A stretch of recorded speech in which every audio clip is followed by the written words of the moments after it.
नमस्कार दोस्तों, स्वागत है आप सभी का आज के इस नए वीडियो लेक्चर में। आज के इस वीडियो लेक्चर में हम केरल में 2023 में हुए पोस्टल असिस्टेंट और सॉर्टिंग असिस्टेंट के क्वेश्चन पेपर के मैथमेटिक पोर्शन को सॉल्व करेंगे। तो आइए शुरू करते हैं आज के इस वीडियो लेक्चर का question number 1। If the price of the commodity is decreased by 20% and its consumption is increased by 20%, what will be the increase or decrease in the expenditure on the commodity? यदि किसी वस्तु की कीमत 20% कम हो जाती है और उसकी खपत 20% बढ़ जाती है तो वस्तु पर व्यय में कितनी वृद्धि या कमी होगी ना। अब यहाँ पे हमें एक्सपेंडिचर के बारे में कोई इन्फॉर्मेशन नहीं दी हुई है, तो मान लेते हैं लेट इनिशियल एक्सपेंडिचर, तो यहाँ पे लिख लेते हैं let initial expenditure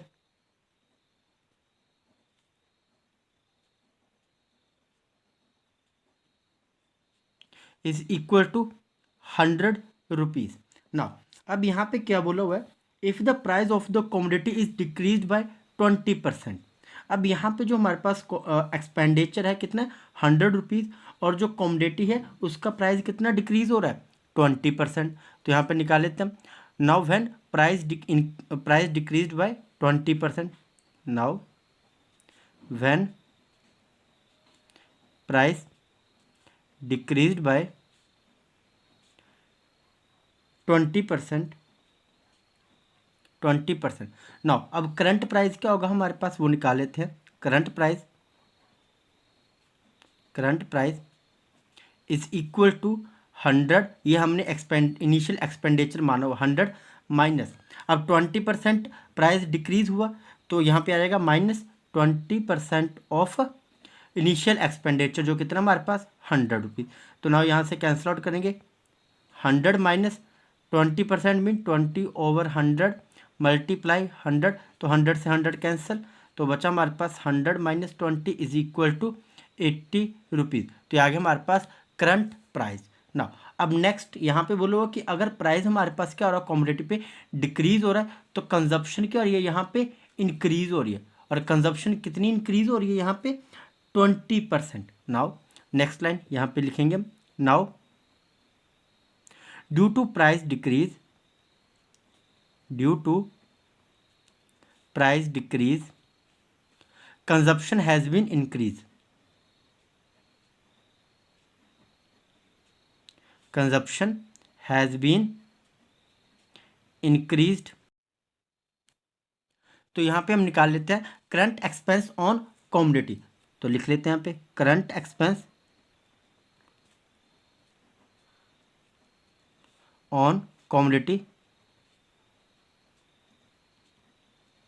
is equal to 80 plus 20% क्या हो रही है, कंजप्शन इंक्रीज हो रही है, तो यहाँ पे आएगा 80 प्लस 20% ऑफ 80। नाउ अब इसे सोल्व करेंगे तो आ गया 80 प्लस 20% ऑफ 80 मीन 20/100 मल्टीप्लाई 80, तो 20 से 20 कट जाएंगे, तो आ गया हमारे पास 80 प्लस 8 इंटू 2 कितने हो गए 16, तो 80 plus 16 is equal to 96 rupees. तो आ गया हमारे पास करंट एक्सपेंस ऑन कमोडिटी। ना इनिशियल कितना था हमारे पास 100 रुपीज़, और फाइनल कितना आ रहा है 96, तो यहाँ पे हमारे पास क्या हो रहा है, लॉस या फिर डिक्रीज। तो डिक्रीज कितना है वो लिख लेते हैं यहाँ पे, डिक्रीज वो हमारे पास कितना 100 minus 96 is equal to 4 rupees ना। अब हमने यहाँ पे क्या फाइंड करना है, यहाँ पे हमसे पूछा हुआ है कि इंक्रीज और डिक्रीज परसेंट निकालना है in the expenditure on the commodity. तो यहाँ पे 4% क्या हो रहा है हमारे पास डिक्रीज, तो यहाँ पे आएगा हमारे पास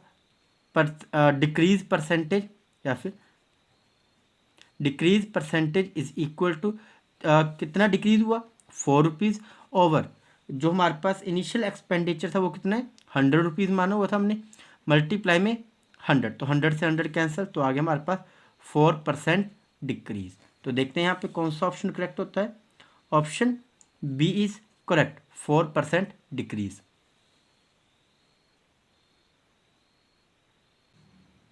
next question, a man bought 3 article for ₹3,000 each. He sold the article respectively at 15%, 10% profit and 15% loss. The total percentage of profit और loss percent he earned is dash. एक व्यक्ति ने 3 वस्तुएं प्रत्येक 3,000 रुपये में खरीदी। उसने वस्तुओं को क्रमशः 15% लाभ, 10% लाभ और 15% हानि पर बेचा। उसके द्वारा अर्जित लाभ हानि का कुल प्रतिशत क्या है? नाउ अब यहाँ पे हमें बताया कि जो कॉस्ट प्राइस है ईच आर्टिकल का वो कितना है 3,000। तो यहाँ पे लिख लेते हैं cost price of 3 article is equal to, एक आर्टिकल का 3,000 है तो 3 आर्टिकल का कितना हो जाएगा 3 × 3,000 इज इक्वल टू 9,000 रुपीज़। तो आ गया हमारे पास cost price of 3 article. Now according to question, अब यहाँ पे बोला कि he sold the article respectively at 15% profit. तो जो फर्स्ट आर्टिकल है उसने कितने परसेंट प्रॉफिट पे बेचा? 15% प्रॉफिट पे बेचा। तो यहाँ पे निकाल लेते हैं हम selling price of first article, selling price of first article is equal to, तो कॉस्ट प्राइस कितना है यहाँ पे हमारे पास 3,000 प्लस प्रॉफिट कितना हो रहा है कॉस्ट प्राइस के ऊपर 15%, तो आ जाएगा 15% ऑफ 3,000। नाउ अब इसे सोल्व करेंगे हम, तो आ गया 3,000 प्लस 15/100 मल्टीप्लाई 3,000। तो 20 से 20 कैंसिल, तो आ गया नेक्स्ट स्टेप में 3,000 प्लस 15 3 45, तो आ गया 450 इज इक्वल टू, तो आ गया 3,450 रुपीज़। तो आ गया हमारे पास selling price of first article. Now अब ऐसे हम सेलिंग प्राइस निकाल लेंगे सेकंड आर्टिकल का। Selling price of second article when profit is 10%, profit कितना है यहाँ पे 10%, तो ये भी सेम ऐसे आएगा 3,000 प्लस 10% ऑफ 3,000। तो इसको सोल्व करेंगे तो आगे 3,000 प्लस 10/100 मल्टीप्लाई 3,000, तो 20 से 20 कट गई, तो 30 10 द 300, तो आगे हमारे पास 3,000 plus 300 is equal to 3,300 rupees. तो आगे हमारे पास सेकंड आर्टिकल का सेलिंग प्राइस। ना अब जब थर्ड आर्टिकल बेचा, selling price of third article, तब उसे कितना लॉस हुआ? तब उसे लॉस हुआ 15% का। ना अब हमने क्या निकालना है यहाँ पे सेलिंग प्राइस, तो यहाँ पे क्या आएगा हमारे पास, तो आ जाएगा हमारे पास लॉस कितना हो 15%, तो कॉस्ट प्राइस कितना है 3,000, तो यहाँ पे आएगा माइनस लॉस कितना हो 15%, तो 15% ऑफ 3,000। ना अब ऐसे सोल्व करेंगे तो आ जाएगा 3,000 माइनस 15% ऑफ 3,000 को हमने पहले सोल्व किया हुआ है, तो कितना है हमारे पास, तो ये आ गया 450। तो यहाँ पे हम डायरेक्ट भी लिख सकते हैं -450, और 3,000 में से माइनस किए हमने कितने 450, तो ये आ गया हमारे पास 2,550 रुपीज़।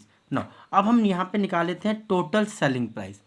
तो देखते हैं यहाँ पे total selling price of 3 article is equal to, first का है हमारे पास 3,450 प्लस सेकंड का है हमारे पास 3,300 प्लस थर्ड आर्टिकल का है हमारे पास 2,550, और इन तीनों को हम ऐड करेंगे तो आ जाएगा हमारे पास ऐड करके 9,300 रुपीज़। तो आ गया हमारे पास टोटल सेलिंग प्राइस।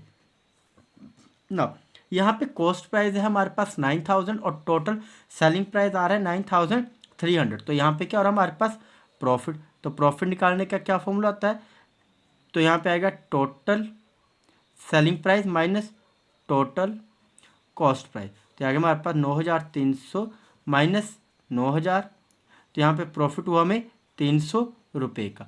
अब बोला कि यहाँ पे हमने प्रॉफिट परसेंट और लॉस परसेंट भी निकालना। अगर प्रॉफिट हो रहा तो हम प्रॉफिट परसेंट निकालेंगे, तो प्रॉफिट परसेंट निकालने का क्या फॉर्मूला है वो भी लिख लेते हैं यहाँ पे। Profit percent is equal to, profit कितना हुआ हमें 300 रुपीज़ का, और टोटल कॉस्ट प्राइस कितना है 9,000 मल्टीप्लाई 100, तो 20 से 20 कैंसिल, 0 से 0, 3 से 3 3 ज़ 9, 3 10 द 30, तो आ गया हमारे पास 10/3%, और इसे फर्दर सॉल्व करेंगे तो आ जाएगा हमारे पास 3.33%। तो देखते हैं यहाँ पे कौन सा ऑप्शन करेक्ट होता है। Option A is correct, 3.33% profit.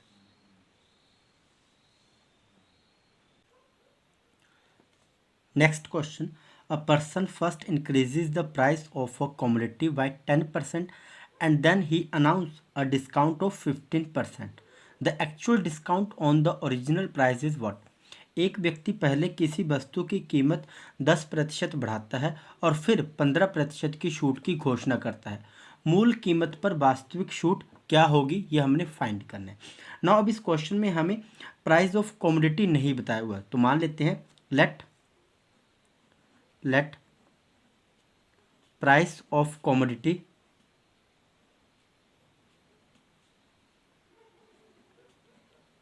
is equal to 100 rupees. Now अब बोला कि जो इसका प्राइस है वो कितना बढ़ा दिया हमने, 10% बढ़ा दिया। तो यहाँ पे क्या आ जाएगा हमारे पास नेक्स्ट स्टेप में, आफ्टर 10% इंक्रीज न्यू प्राइस आ जाएगा हमारे पास, new price is equal to 100 plus 100 के ऊपर ही क्या हुआ, 10% प्राइस इंक्रीज हुआ, तो आ जाएगा 100 प्लस 10% ऑफ 100। ना इसे सॉल्व करेंगे तो आएगा हमारे पास 100 प्लस 10% ऑफ 100 किसके इक्वल होगा हमारे पास, तो ये होगा हमारे पास 10 के इक्वल, तो 100 प्लस 10 कितना होगा, 110 रुपीज़। तो ये आ गया हमारे पास न्यू प्राइस। तो हमने यहाँ पे निकालना है प्राइस आफ्टर डिस्काउंट, तो यहाँ पे लिख लेते हैं डिस्काउंट कितना है यहाँ पे हमारे पास 15%, तो price after discount is equal to, तो डिस्काउंट कितना दिया यहाँ पे 15%, तो 100 में से 15 गए कितना बच गया हमारे पास 85। तो यहाँ पे हम निकाल लेते हैं 85% ऑफ 110, ये कितना होगा हमारे पास, तो ये आ जाएगा हमारे पास 85/100 मल्टीप्लाई 110, 0 से 0 कैंसिल, 11 5 ज़ा 55, 5 कैरी 11 8 ज़ा 88 प्लस 5 93, तो आ गया 93/10। तो इसको हम डेसिमल में चेंज कर देंगे तो आ जाएगा 93.5 रुपीज़। तो आ गया हमारे पास price after discount 15% discount. Now अब यहाँ पे हमने क्या निकालना है, डिस्काउंट कितना हुआ हमारे पास, तो डिस्काउंट निकालने का क्या फॉर्मूला होगा हमारे पास, discount is equal to original price कितना हमारे पास 100 माइनस न्यू प्राइस कितना आ गया हमारे पास आफ्टर डिस्काउंट, तो आ गया हमारे पास 93.50 रुपीज़। तो डिस्काउंट कितना आ गया यहाँ पे हमारे पास, तो आ जाएगा हमारे पास यहाँ पे discount 6.50 rupees.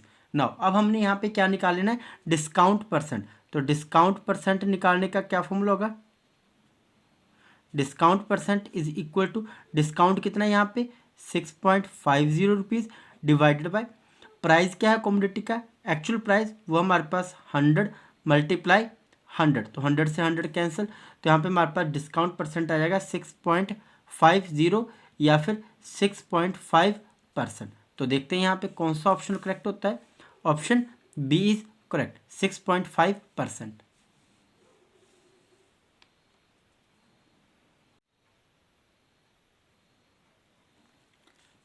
Next question, a fair price shopkeeper takes 10% profit on his goods. He lost 20% goods during theft.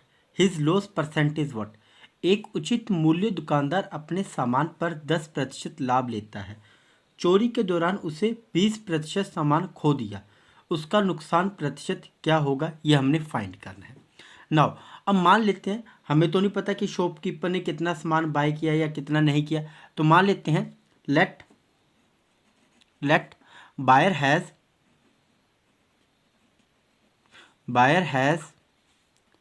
100 items and each cost price is equal to 1 rupees. हर एक आइटम की कॉस्ट प्राइस कितनी रखी गई, 1 रुपीज़। नाउ तो यहाँ पे हमारे पास कॉस्ट प्राइस ऑफ 100 आइटम कितना आ जाएगा, cost price of 100 item is equal to 100 rupees. ना प्रॉफिट कितना हो रहा है उससे, तो प्रॉफिट हो रहा है उसे 10%, तो यहाँ पे लिख लेते हैं प्रॉफिट कितना हो रहा है उसे 10%, तो profit percent is equal to कितना आ गया हमारे पास 10 रुपीज़ के इक्वल।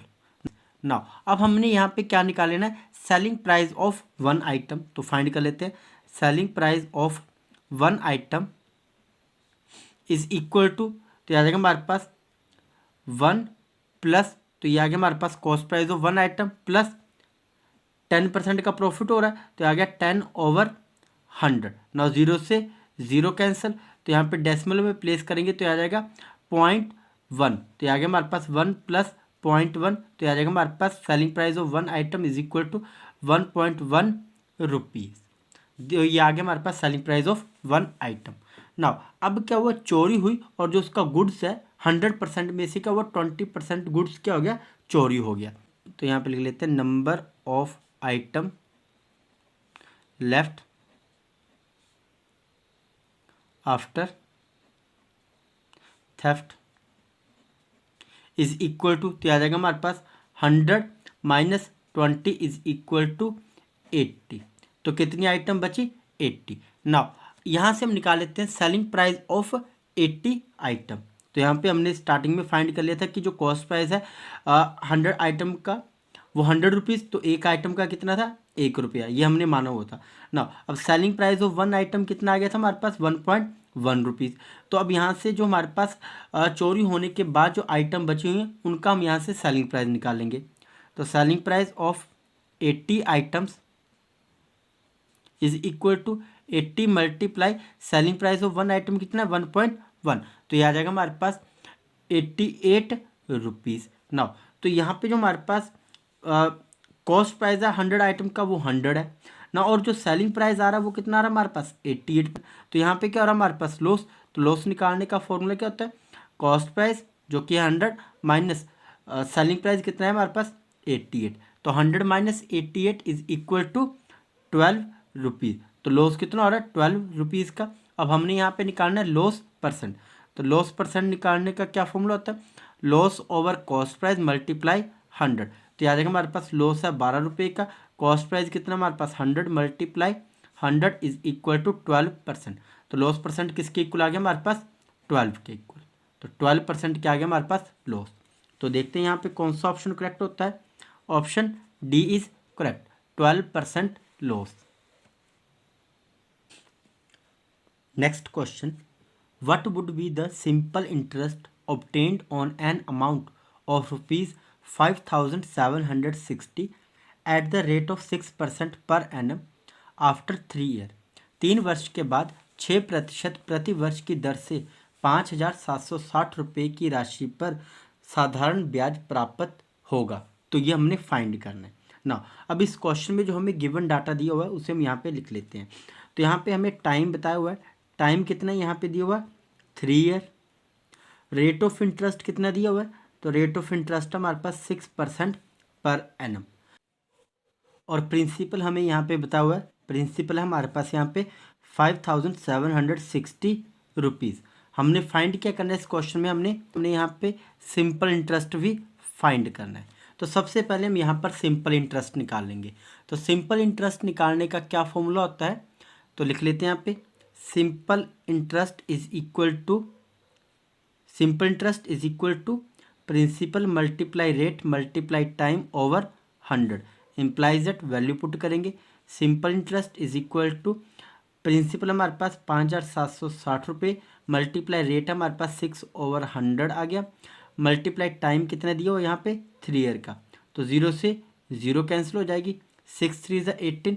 तो simple interest is equal to 576 multiply 18/10। Now अब इसे हम यहाँ पे क्या करेंगे मल्टीप्लाई करेंगे, तो मल्टीप्लाई करके आंसर आएगा हमारे पास 1010368 ना। और यहाँ पे अब हम क्या करेंगे डिवाइड में कितने दिए और 10, तो यहाँ पे हम डेसिमल लगा देंगे, तो ये आंसर आ जाएगा हमारे पास इज इक्वल 1036.8 रुपीज़। तो ये आ गया हमारे पास सिंपल इंटरेस्ट आफ्टर 3 ईयर कितना आ गया 1036.8 रुपीज़। तो देखते हैं यहाँ पे कौन सा ऑप्शन करेक्ट होता है, ऑप्शन ए इज करेक्ट 1036.80 या फिर 8 rupees. Next question, the simple interest on rupees 10 for 4 month at the rate of 3 पैसा पर रुपी पर मंथ इज व्हाट। 10 रुपये पर 4 महीने के लिए 3 पैसे प्रति रुपये प्रति माह की दर से साधारण ब्याज क्या होगा, ये हमने फाइंड करना है। ना अब इस क्वेश्चन में हमें गिवन क्या दिया हुआ है वो लिख लेते हैं यहाँ पे। तो यहाँ पे हमें प्रिंसिपल दिया हुआ, प्रिंसिपल कितना है यहाँ पे 10 रुपीज़। टाइम बताया हुआ, टाइम कितना है यहाँ पे 4 मंथ। और रेट किस हिसाब से हमें यहाँ पे बताया हुआ, रेट बताया हुआ यहाँ पे हमें 3 पैसा पर रुपीज़ पर मंथ ना। अब इसको हम चेंज करेंगे पहले परसेंट में, तो याद रखें हमारे पास 3 पैसे, तो मीन्स यहाँ पे हमारे पास 1 रुपीज़ इज इक्वल टू कितने पैसे होंगे हमारे पास, 1 रुपीज़ इज इक्वल टू 100 पैसे। तो इस क्वेश्चन में हमें रेट बताया हुआ था 3 पैसे पर रुपीज़ पर मंथ ना। अब 1 रुपीज़ इज इक्वल टू कितने होते हैं हमारे पास 100 पैसे, और रेट हमारे पास किस में होता है परसेंट में। तो 3 पैसे तो एज इट इज़ लिख दिया हमने, डिवाइड में क्या आ गया हमारे पास पर रुपीज़ बोलो हुआ है, तो 1 रुपये में कितने पैसे होते हैं 100 पैसे, तो यहाँ पे 100 पैसे आ गया। तो पैसे से पैसे ख़त्म, और परसेंट में चेंज करने के लिए हम 100 से मल्टीप्लाई करते हैं, तो रेट कितना आ गया यहाँ पे हमारे पास 3%। ना अब हमने यहाँ पे क्या फाइंड करना है, सिंपल इंटरेस्ट फाइंड करना है। तो सिंपल इंटरेस्ट निकालने का formula principal multiply rate multiply time over 100 is equal to value put करेंगे, प्रिंसिपल है 10, रेट कितना है हमारे पास 3%, तो आ गया 3/100, और टाइम कितना है 4 मंथ। ना यहाँ से हम कैंसिल आउट कर लेंगे, तो क्या होगा 0 से 0 कट जाएगा, 2 से 2 2 ज़ 4, 2 5 ज़ 10, तो आ गया 3 2 ज़ 6/5। ना अब यहाँ से हम कैंसिल आउट करेंगे, तो आ जाएगा हमारे पास 5 1 ज़ 5.2, 5 2 ज़ 10, तो सिंपल इंटरेस्ट कितना आ गया हमारे पास 1.2 रुपीज़। तो देखते हैं यहाँ पे कौन सा ऑप्शन करेक्ट होता है। ऑप्शन ए इज करेक्ट, 1.20 या फिर 1.2 rupees. Next question, A B and C together earn rupees 300 per day while A and C together earn rupees 188, B and C together earn rupees 152. The daily earning of C is what? A, B और C एक साथ प्रतिदिन 300 रुपये कमाते हैं, जबकि A और C एक साथ 188 रुपये कमाते हैं, B और C एक साथ 152 रुपये कमाते हैं। C की दैनिक कमाई क्या है वो हमने फाइंड करनी है ना। अब जो इस क्वेश्चन में हमें गिवन दिया हुआ है वो उसे हम यहाँ पे लिख लेते हैं। तो यहाँ पे बताओ A प्लस बी प्लस सी, जब ये तीनों एक साथ कितने रुपए अर्न कर रहे हैं 300 रुपीज़, और A और C दोनों मिलके कितने रुपए अर्न कर रहे हैं, तो ये कर रहे हैं 188 रुपये, और B और C जब दोनों एक साथ काम कर रहे हैं तो वो कितने रुपए अर्न कर रहे हैं, तो वो कर रहे हैं 152 रुपीज़। ना यहाँ पे हमने फाइंड क्या करना है, सी की डेली अर्निंग हमने फाइंड करनी है। तो सी की वैल्यू हमने यहाँ पे फाइंड करनी है। अगर मुझे सी की वैल्यू फाइंड करनी है तो उसके लिए मुझे ए की वैल्यू बी की वैल्यू निकालनी पड़ेगी यहाँ पे। तो इसको मैं नाम देता हूँ इक्वेशन 1, और ये आ गई मेरे पास इक्वेशन नंबर 2, और ये आ गई इक्वेशन नंबर 3। ना अब मुझे क्या करना पड़ेगा, इन्हीं में से किसी एक इक्वेशन को इक्वेशन 1 में पुट करना पड़ेगा, तो वहाँ से मेरे पास बी की वैल्यू आ जाएगी। नाउ ऐसा करता हूँ, जो इक्वेशन 2 है इसकी वैल्यू पुट करता हूँ मैं इक्वेशन 1 में, तो लिख देता हूँ यहाँ पे put equation 2 A plus C is equal to 188 rupees. Now तो क्या आ जाएगा मेरे पास यहाँ पे A plus B plus C दिया हुआ है, तो ए प्लस सी की वैल्यू कितनी आ गई मेरे पास यहाँ पे 188, तो आ गया 188 plus B is equal to A plus B plus C is equal to कितना है 300, तो इज इक्वल टू आ गया 300। तो यहाँ से बी की वैल्यू आ जाएगी B is equal to 300 minus 188, तो सब्ट्रैक्ट करके आ जाएगा, तो बी की वैल्यू क्या आ जाएगी मेरे पास, तो 10 माइनस 8 कितनी हो गई 2, और यहाँ पे क्या बचा 9, 9 माइनस 8 1, और यहाँ पे 2 माइनस 1 क्या हो गया 1, तो बी की वैल्यू आ गई मेरे पास 112। ना इस बी की वैल्यू को पुट करूँगा मैं इक्वेशन 3 में, तो यहाँ पे लिख लेता हूँ put B is equal to 112 in equation 3, तो ये आ जाएगा मेरे पास B plus C is equal to 152। तो यहाँ पे मैं बी की जगह कितना पुट कर दूंगा 112। तो implies that 112 plus C is equal to 152 ना। अब ये 112 लेफ्ट हैंड साइड प्लस का तो राइट हैंड साइड जाके क्या हो जाएगा माइनस का। तो आ जाएगा सी इज इक्वल टू 152 माइनस 112। तो 2 माइनस 2 कितना आ गया 0 और 5 माइनस 1 4 एंड 1 माइनस 1 0। तो सी की वैल्यू कितनी आ गई 40। तो यहाँ पे हमसे पूछा हुआ था the daily earning of C is what. तो कितनी आ गई हमारे पास 40 रुपीज़। तो देखते हैं यहाँ पे कौन सा ऑप्शन करेक्ट होता है। Option A is correct 40 rupees.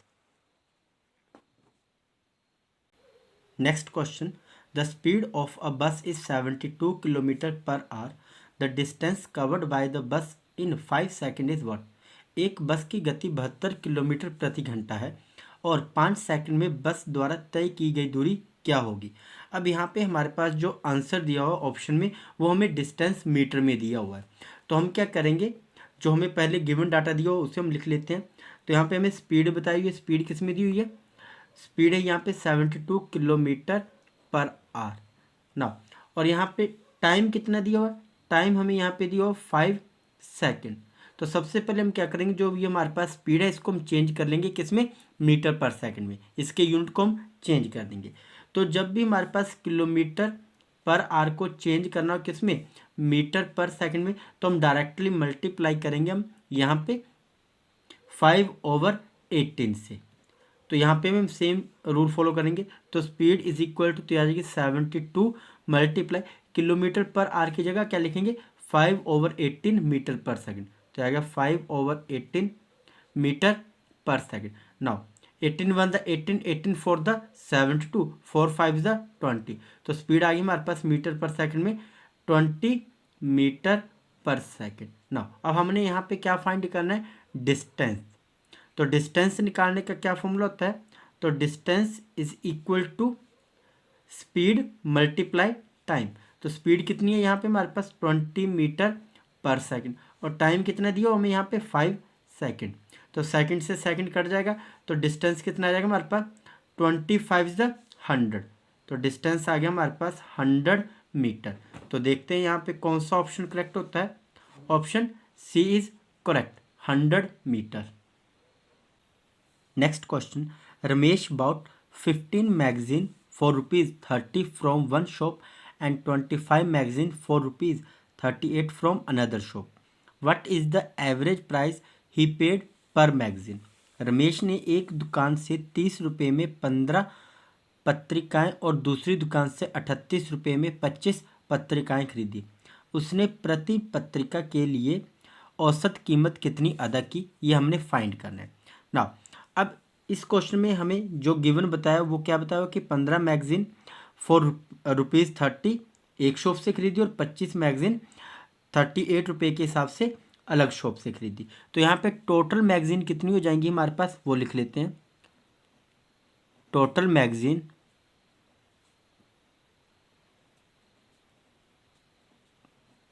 Is equal to 15 एक शॉप से प्लस 25 अनदर शॉप से। तो टोटल मैगजीन होगी हमारे पास यहाँ पे 40। नाउ अब यहाँ पे हम निकाल लेते हैं total price of 40 magazine. Total price is equal to 15 magazine उसने 30 रुपये के हिसाब से खरीदी तो 15 मल्टीप्लाई 30 प्लस और 25 मैगजीन उसने 38 रुपये के हिसाब से खरीदी। तो इज इक्वल टू 50 मल्टीप्लाई 30 तो आ गया हमारे पास 450 प्लस 25 मल्टीप्लाई 38 तो इसको मल्टीप्लाई करेंगे तो आ जाएगा 950 रुपीज़। तो टोटल प्राइस कितना आ जाएगा इन दोनों को ऐड करेंगे तो आ जाएगा हमारे पास 1400 रुपीज़। नाउ अब हमने यहाँ पे क्या फाइंड करना है एवरेज प्राइस फाइंड करना है। तो एवरेज निकालने का क्या फॉर्मूला तो हमारे पास एवरेज इज इक्वल टू तो ये आ जाएगा हमारे पास सम ऑफ 40 मैगजीन जो हमारे पास प्राइस है सम ऑफ 40 मैगजीन का कितना प्राइस आ गया 1400 divided by total number of magazine कितनी है 40 तो डिवाइडेड बाय 40। तो 0 से 0 कट जाएगा 4 से 4 1 द 4 4 3 द 12 तो 20 बचा 4 5 द 20। तो एवरेज प्राइस आ जाएगा मैगजीन का, वो आ गया हमारे पास 35 रुपीज़। तो देखते हैं यहाँ पे कौन सा ऑप्शन करेक्ट होता है। Option C is correct, 35 rupees.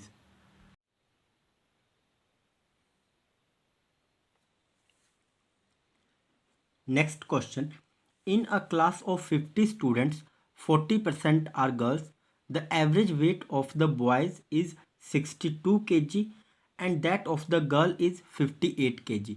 What is the average weight in kg of the whole class? 50 विद्यार्थियों की एक कक्षा में 40% लड़कियां हैं। लड़कों का औसत वजन 62 किलोग्राम है और लड़कियों का औसत वजन 58 किलोग्राम है। पूरी कक्षा का औसत वजन क्या है ना। अब इस क्वेश्चन में हमें गिवन क्या दिया हुआ है, यहाँ पे हमें टोटल नंबर ऑफ स्टूडेंट बताए हुए कितने हैं, 50। तो लिख लेते हैं total student is equal to 50। अब यहाँ पे बताया कि जो 40% है इन 50 स्टूडेंट में से वो क्या है, गर्ल्स। तो यहाँ पे हम नंबर ऑफ गर्ल्स फाइंड कर लेते हैं। Number of girls is equal to, तो 40% ऑफ टोटल स्टूडेंट कितने, 50। तो आ जाएगा हमारे पास 40/100 multiply 50, 51 the 50, 52 the 100, 2 1 the 2, 220 the 40। तो नंबर ऑफ गर्ल्स कितनी आएगी यहाँ पे हमारे पास 20। नाउ तो यहाँ से हम नंबर ऑफ बॉयज़ निकाल सकते हैं। तो number of boys is equal to total student कितने हैं 50 माइनस नंबर ऑफ गर्ल्स कितनी है 20। तो नंबर ऑफ बॉयज़ कितने आगे 30। नाउ अब अकॉर्डिंग टू क्वेश्चन यहाँ पे बोलो हुआ the average weight of the boy is 62 kg। तो यहाँ पे हम लिख लेते हैं total wait of 30 boys is equal to 30 multiply 62 is equal to 0, 3 to the 6, 3 6 the 18। तो आ गया 1860 kg। नाउ अब यहाँ से हम नेक्स्ट निकाल लेते हैं टोटल वेट ऑफ 20 गर्ल्स। तो एवरेज वेट कितना दिया और 20 गर्ल्स का 58 kg। तो total weight of 20 girls is equal to 20 multiply 58 is equal to 0, 2 8 द 16, 2 5 द 10 प्लस 1 11। तो ये आ गया हमारे पास total weight of 20 girls. Now अब total weight of whole class कितना आ जाएगा हमारे पास। तो यहाँ पे टोटल वेट निकाल लेते हैं। Total weight of whole class is equal to 30 boys का वेट 1860 प्लस 20 गर्ल्स का weight 1160 is equal to add किया तो ये आ गया हमारे पास 3020। तो आ गया हमारे पास total weight of whole class. ना अब हमने क्या फाइंड करना है यहाँ पे एवरेज। तो एवरेज निकालने का क्या फॉर्मूला होता है, average is equal to total weight of whole class divided by total number of total student. तो टोटल वेट कितना आ गया होल क्लास का 50 स्टूडेंट का वेट, तो आ गया 3020 divided by number of student कितने 50। तो 0 से 0 कैंसिल, तो इसे हम कैंसिल करेंगे तो आ जाएगा आंसर हमारे पास 60.4 kg। तो आ गया हमारे पास एवरेज वेट। तो देखते हैं यहाँ पे कौन सा ऑप्शन करेक्ट होता है। Option A is correct 60.4 kg। Next question, in a family the average age of a father and a mother is 35 year. The average age of the father mother and the only son is 27 year. What is the age of the son. एक परिवार में पिता और माता की औसत आयु 35 वर्ष है। पिता माता और उनके इकलौते बेटे की औसत आयु 27 वर्ष है। बेटे की उम्र क्या है ना। अब इस क्वेश्चन में हमें क्या बताया कि जो एवरेज एज है फादर एंड मदर की वो कितनी है 35 ईयर। तो यहाँ से हम टोटल एज निकाल लेते हैं। Total age of father and mother is equal to, ये मिला के टोटल कितने परसेंट है 2, तो 2 मल्टीप्लाई इन दोनों की एवरेज एज कितनी है 35 ईयर। तो multiply 35 is equal to 70 year. तो आ गई टोटल एज। नाउ नेक्स्ट बोला हुआ है total age of father mother and their only son, तो यहाँ पे लिख लेते हैं and their son is equal to, अब ये मिला के कितने पर्सन हो गए 3, और इन तीनों की औसत आयु कितनी बन रही है 27 ईयर, तो 3 मल्टीप्लाई में 27 इज इक्वल टू 81 ईयर। ना अब हमने यहाँ पे फाइंड क्या करना है एज ऑफ सन, तो यहाँ पे लिख लेते हैं age of son is equal to, तो याद रखें हमारे पास टोटल एज ऑफ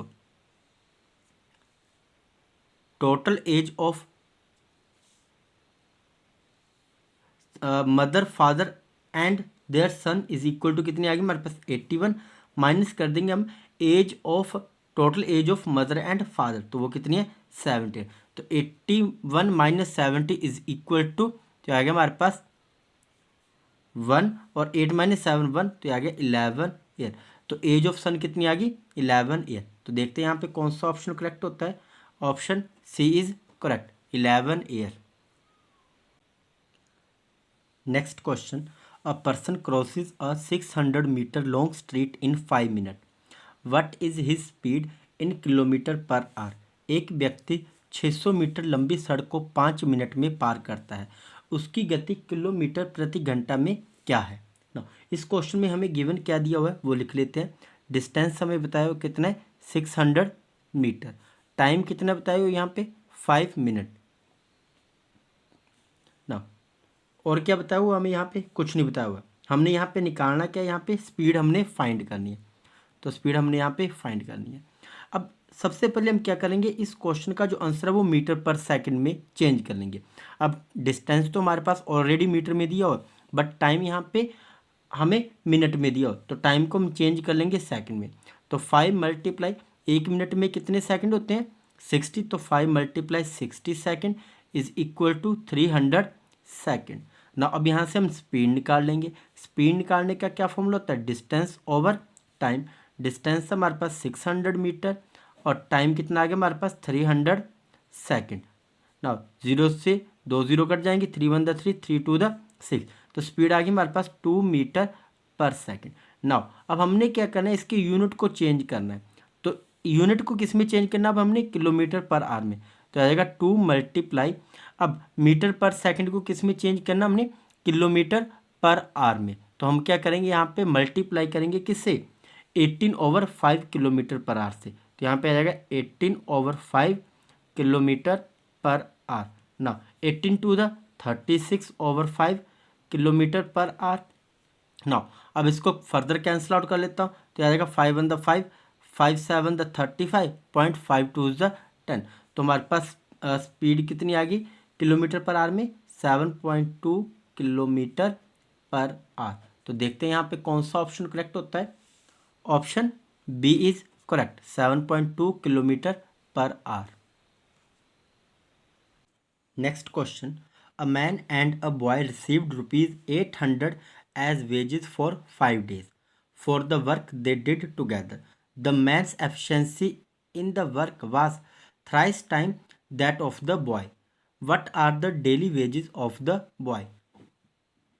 एक आदमी और एक लड़के को एक साथ किए गए काम के लिए 5 दिनों के लिए मजदूरी के रूप में 800 रुपये मिले। काम में उस आदमी की दक्षता लड़के से 3 गुना थी। लड़के की दैनिक मजदूरी कितनी है ना। अब यहाँ पे हमें क्वेश्चन में क्या बताया हो कि एक मैन और एक बॉय 5 दिन तक काम कर रहे हैं और उन्हें कितने रुपए मिल रहे हैं 800 रुपये ना। तो यहाँ से हम निकाल लेते हैं, लिख लेते हैं यहाँ पे 5 day wages, 5 days wages for a man and boy is equal to 800 rupees. तो यहाँ से हम निकाल लेते हैं 1 डे वेज क्या होगी for man and boy, 1 day wage for man and boy is equal to 800 divided by 5, तो ये आगे हमारे पास इज इक्वल टू 160 रुपीज़ ना। तो यहाँ पे मैन एंड बॉय की 1 डे के हिसाब से उसे कितने रुपए मिलेंगे इन दोनों को 160 रुपीज़ ना अब इसमें से आधा शेयर मैन का और आधा शेयर बॉय का ही हमने पता करना है कि इन दोनों को कितने कितने रुपए मिल रहे हैं, ये हमने फाइंड करना है ना। अब अकॉर्डिंग टू क्वेश्चन, अब यहाँ पे बोला कि जो मैन की एफिशिएंसी है वो बॉय की कितनी है, 3 टाइम है। तो मान लेते हैं यहाँ पे लिख लेते हैं let the wage of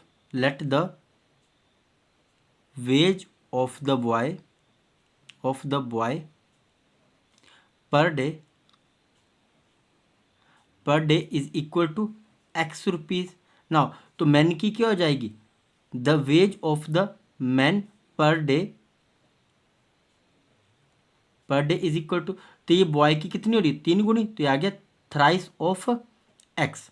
now अब इन दोनों का सम हमारे पास किसके इक्वल आ रहा है, 160 के इक्वल।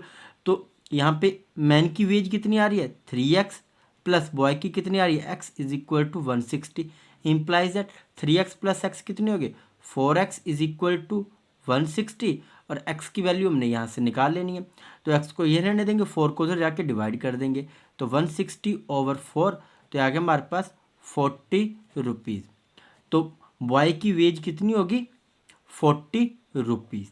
तो देखते हैं यहाँ पे कौन सा ऑप्शन करेक्ट होता है, option A is correct, 40 rupees.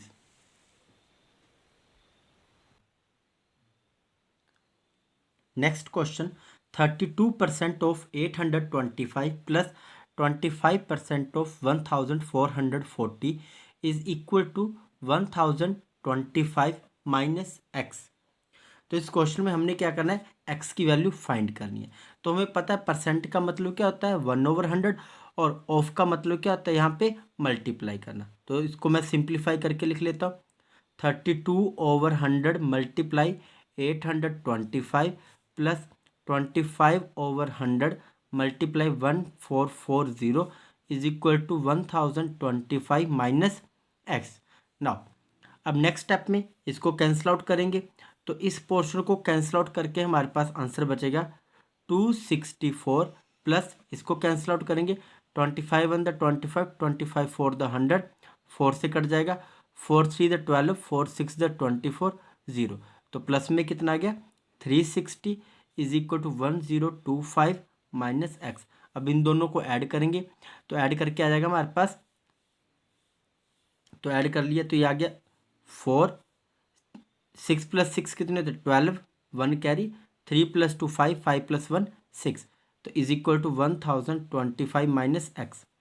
अब ये जो 1025 है राइट हैंड साइड प्लस का, तो लेफ्ट हैंड साइड आके क्या हो जाएगा, माइनस का। तो minus x is equal to minus के 1025 प्लस के 624 ना। अब क्या करूँगा, माइनस प्लस माइनस, क्योंकि बड़े वाले नंबर के साथ किस चीज़ का साइन है, माइनस का। तो आंसर में हमारे पास आंसर किस में आएगा, माइनस में। तो ये आ गया आंसर हमारे पास -401 is equal to minus x. ये माइनस से माइनस कट जाएगा, इम्प्लाइज तो एक्स की वैल्यू कितनी आ गई हमारे पास, 401। तो देखते हैं यहाँ पे कौन सा ऑप्शन करेक्ट होता है, option D is correct, 401। Next question, 45 minus square bracket 38 minus curly bracket 80 divided by 4 minus open bracket 8 minus 12 divided by 3 open bracket close divided by 4 then curly bracket close and then square bracket close. Now according to BODMAS rule सबसे पहले क्या है हमारे पास, bracket को solve करना। Now अब इस क्वेश्चन में हमारे पास एक से ज़्यादा ब्रैकेट दी हुई है, तो सबसे पहले हम क्या करेंगे, इस ओपन ब्रैकेट को सोल्व करेंगे। जब इसको सोल्व करेंगे देन हम करली ब्रैकेट की बात करेंगे। जब ये भी सोल्व हो जाएगी तब हम स्क्वायर ब्रैकेट पर फॉरवर्ड करेंगे। नाउ अब सबसे पहले हम अंदर जो सबसे इनसाइडर ब्रैकेट है ओपन ब्रैकेट, इसे सोल्व करेंगे। नाउ अब इसमें भी हमने चेक करना है क्या बोर्डमास रूल अप्लाई होगा या नहीं। तो यहाँ पे हमारे पास दो सिंबल दिए हुए हैं, एक नेगेटिव का और एक डिवाइड का। तो इन दोनों में से भी हम सबसे पहले क्या करेंगे, डिवाइड करेंगे। तो 12 को डिवाइड किया 3 से, तो कितना आ गया हमारे पास, 4। नाउ 8 इसको सोल्व करके 4 आया, तो 8 में से 4 गए, कितना बच गया हमारे पास, 4। तो इस पोर्शन को सोल्व करके कितना आ गया हमारे पास, 4। तो इसको मैं नेक्स्ट स्टेप में लिख रहा हूँ, 45 minus square bracket 38 minus curly bracket 80 divided by 4 minus 4 and then divided by 4, then curly bracket close and then square bracket close. Now अब नेक्स्ट स्टेप है हमारे पास, ऑफ तो नहीं दिया हुआ है, डिवाइड करना। अब 80 और 4 के बीच में डिवाइड का साइन है एंड 4 और 4 के बीच में डिवाइड का साइन है।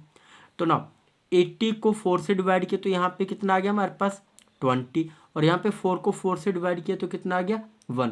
तो यहाँ पे 20 माइनस 1 कितने हो गए 19। तो करली ब्रैकेट को सोल्व करके आंसर कितना आ गया हमारे पास 90। नाउ तो वैल्यू पुट कर देता हूँ यहाँ पे, तो आ जाएगा मेरे पास implies that 45 minus square bracket 38 minus, तो आ गया माइनस में 90। नाउ अब 38 माइनस 19 कितने होते हैं, तो आ गया हमारे पास 19। तो नेक्स्ट स्टेप में लिख लेंगे हम 45 minus 19 is equal to subtract के, तो आंसर आ गया हमारे पास 26। तो देखते हैं यहाँ पे कौन सा ऑप्शन करेक्ट होता है। Option C is correct 26।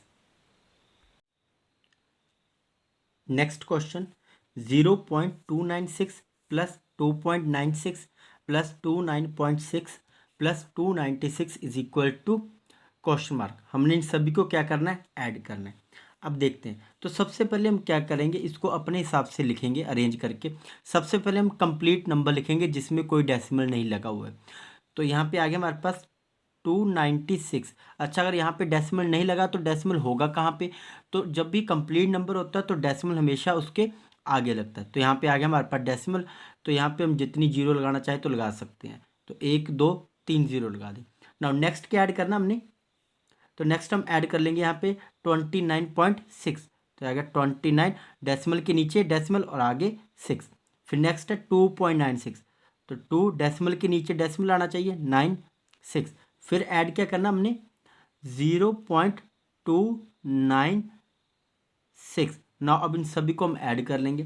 तो 6 आ गया यहाँ पे, 9 प्लस 6 15, 1 कैरी यहाँ पे, तो ये आ गया हमारे पास 6 प्लस 1 7, 7 to 9, 9 प्लस 9 हो गया 18, यहाँ पे आ गया 1 कैरी। 6 प्लस 1 7, 7 प्लस 9 कितने होंगे हमारे पास 16, और प्लस 2 18 8। फिर यहाँ पे 1 कैरी, 9 प्लस 3 हो गए 12, 2 1 कैरी, 2 प्लस 1 3। तो आंसर आया हमारे पास, और डेसिमल के नीचे बिल्कुल यहीं पे ही डेसिमल आएगा, तो आएगा 328.856। तो देखते हैं यहाँ पे कौन सा ऑप्शन करेक्ट होता है। Option C is correct. Next question, if a car covers 75.5 kilometre in 3.5 litre of petrol, how much distance will it cover in 28 litre of petrol. यदि एक कार 3.5 लीटर पेट्रोल में 75.5 किलोमीटर चलती है तो 28 litre petrol में कितनी दूरी तय करेगी। ना तो यहाँ पे जो हमें दिया हुआ है वो लिख लेते हैं। तो 3.5 लीटर पेट्रोल में गाड़ी कितना डिस्टेंस कवर कर रही है 75.5 किलोमीटर। तो 1 लीटर पेट्रोल में डिस्टेंस कितना कवर करेगी गाड़ी, तो ये आ जाएगा हमारे पास 75.5 kilometre divided by 3.5 kilometre distance cover करेगी। तो अब क्वेश्चन में पूछो 28 लीटर में कितना डिस्टेंस कवर करेगी, तो 28 litre is equal to 28 multiply 1 litre में कितना कवर कर रही है 75.5 ओवर 3.5 किलोमीटर। नाउ अब इसे कैंसिल आउट करेंगे, तो कैंसिल आउट करके आंसर आ जाएगा हमारे पास 604 किलोमीटर का डिस्टेंस वो कवर करेगी। तो देखते हैं यहाँ पे कौन सा ऑप्शन करेक्ट होता है। Option C is correct 604 kilometre.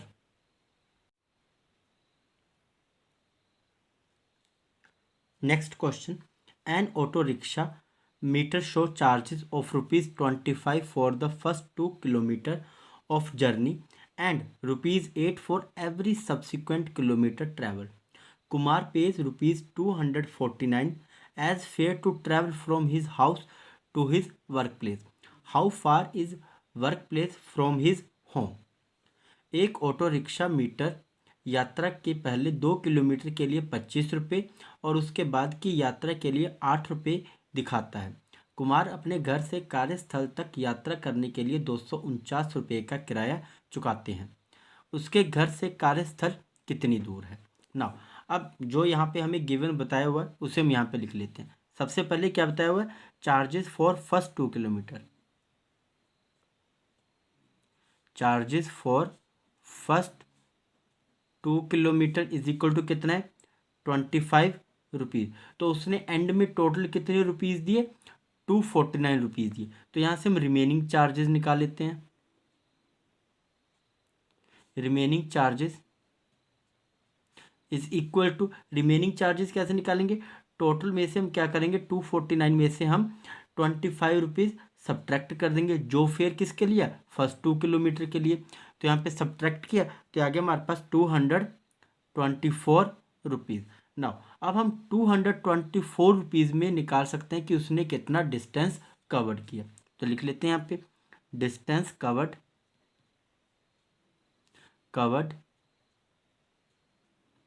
In 224 rupees is equal to 224 divided by 8। 2 रुपये के हिसाब से 25 रुपये लग रहे थे, वो हमने माइनस कर दिए। अब जो बचा हुआ डिस्टेंस है उसके लिए तो पर किलोमीटर 8 रुपीज़ चार्जेस लग रहे हैं। तो हमारे पास टोटल रुपीज़ कितने बचे, 224। तो हम डिवाइड कर देंगे 8 से, तो ये कैंसिल आउट करके आ गया हमारे पास कितना आ जाएगा यहाँ पे, 28। तो is equal to 28 kilometre distance cover किया उसने 224 रुपये में। और टोटल डिस्टेंस कितना आ गया हमारे पास, total distance is equal to 28 plus 2 kilometre, जो उसने 2 किलोमीटर के लिए जो उसने 25 रुपये फेयर दिए, तो यहाँ से आया 2 किलोमीटर। तो +2 is equal to total distance हो गया हमारे पास 30 किलोमीटर। तो देखते हैं यहाँ पे कौन सा ऑप्शन करेक्ट होता है। Option C is correct, 30 kilometre.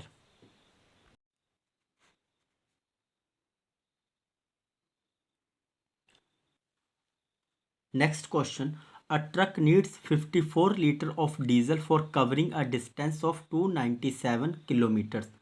The diesel required by the truck to cover a distance of 550 kilometer is what? एक ट्रक को 297 किलोमीटर की दूरी तय करने के लिए 54 लीटर डीजल की आवश्यकता होती है।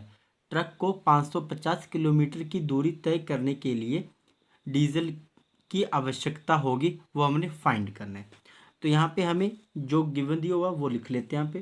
तो 297 किलोमीटर का डिस्टेंस कवर हो रहा है कितने लीटर तेल में, 54 लीटर में। तो 1 किलोमीटर डिस्टेंस कवर करने के लिए कितने डीजल की आवश्यकता होगी, तो 54 लीटर डिवाइडेड बाय 297। नाउ अब टोटल डिस्टेंस कितना कवर करना है ट्रक ने, 550 किलोमीटर। नाउ तो यहाँ पे 1 किलोमीटर के लिए कितना पेट्रोल डीजल लग रहा है वो हमें यहाँ पे बता दिया। तो ये आ जाएगा 550 मल्टीप्लाई 54 लीटर ओवर 297। नाउ यहाँ से हम कैंसिल आउट करेंगे तो ये आ जाएगा हमारे पास 100 लीटर। तो 550 किलोमीटर का डिस्टेंस कवर करने के लिए 100 लीटर डीजल की आवश्यकता होगी। तो देखते हैं यहाँ पे कौन सा ऑप्शन करेक्ट होता है। Option A is correct, 100 litre.